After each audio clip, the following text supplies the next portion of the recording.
అందరికీ నా హృదయపూర్వక నమస్కారాలు. ఫస్ట్ టైం చాలా కాలం తర్వాత ఫుల్ ఎలక్షన్ కమిషన్ రావడం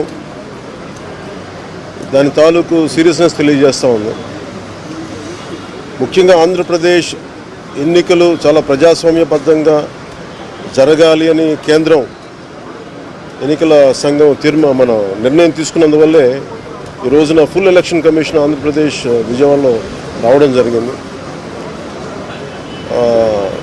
చంద్రబాబు గారు తెలుగుదేశం పార్టీ నుంచి 3 సార్లు ముఖ్యమంత్రిగా పనిచేశారు, ప్రతిపక్ష నాయకులుగా ఉన్నారు.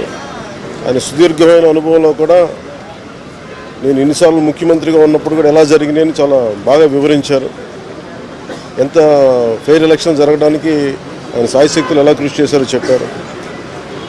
జనసేన తరపున అలాగే వైసీపీ ఏమేం చేసింది ఇప్పుడు దాకా, దొంగ ఓట్లు ఎలా రిజిస్టర్ చేశారు, ఆ చంద్రగిరి ఇందాక మీరు చెప్పినట్టు చంద్రగిరిలో దాదాపు 1,00,000 పైచిలకు ఓట్లు దొంగ ఓట్లు నమోదు చేస్తే దాదాపు దాంట్లో 1/4 ఆల్మోస్ట్ దాన్ని యాక్సెప్ట్ చేశారు.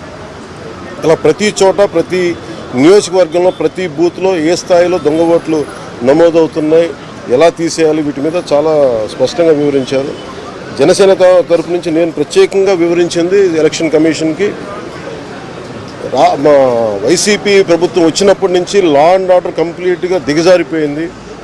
ఎవరన్నా ప్రజాస్వామ్య హాని పొలిటికల్ పార్టీస్ కానీ వ్యక్తులు కానీ ప్రైవేట్ వ్యక్తులు కానీ వాళ్ళందరి మీద కేసులు ఎలా పడుతున్నాయి, కేసులు ఎలా చేస్తున్నాయి, ముఖ్యంగా బైండ్ ఓవర్ కేసులు ప్రత్యేకించి పొలిటికల్ పార్టీ టీడీపీ వారి మీద కానీ జనసేన కార్యకర్తల మీద కానీ ఇవన్నీ చాలా క్లియర్గా తెలియజెప్పడం జరిగింది వారికి.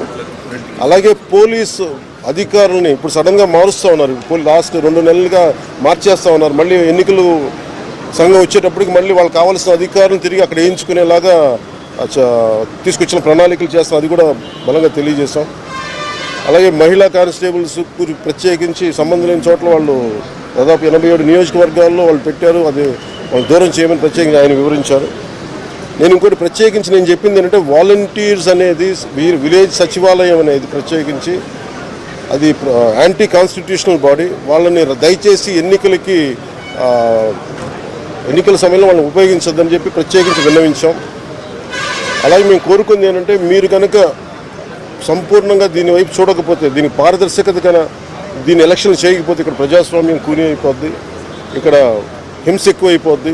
అలాగే గత స్థానిక ఎన్నికల్లో కూడా ఏ స్థాయిలో కనీసం ఒక దళిత యువకుడు లాంటి ఒక కనీసం నామినేషన్ వేసే పరిస్థితుల్లో కూడా లేదు, అందరినీ చేశారని చెప్పి ప్రత్యేకించి అది వివరించాం. ఖచ్చితంగా వాళ్ళు ఒకటే ఎన్నికల ప్రధానాధికారి ఒకటే చెప్పారు, ఆయన CEO, మేము చాలా కట్టుబడి ఉన్నాం, ఫ్రీ అండ్ ఫెయిర్ ఎలక్షన్ జరిగేలా కట్టుబడి ఉన్నాం అని చెప్పి అంత భరోసాగా ఇప్పుడు మాట్లాడటం ఖచ్చితంగా ఇది కేంద్రం చాలా సీరియస్గా తీసుకున్న ఆంధ్రప్రదేశ్ ఎలక్షన్స్లోనే తెలియజేస్తూ ఉంది. ఈసారి ఫ్రీ అండ్ ఫెయిర్ ఎలక్షన్స్ ఉంటాయి, ప్రభుత్వాలు మారుతాయి అనే నేను మనస్ఫూర్తిగా నమ్ముతున్నాను. అలాగే ఈ పరిస్థితుల్లో కేంద్ర ఎన్నికల సంఘం ప్రధానాధికారులందరికీ కూడా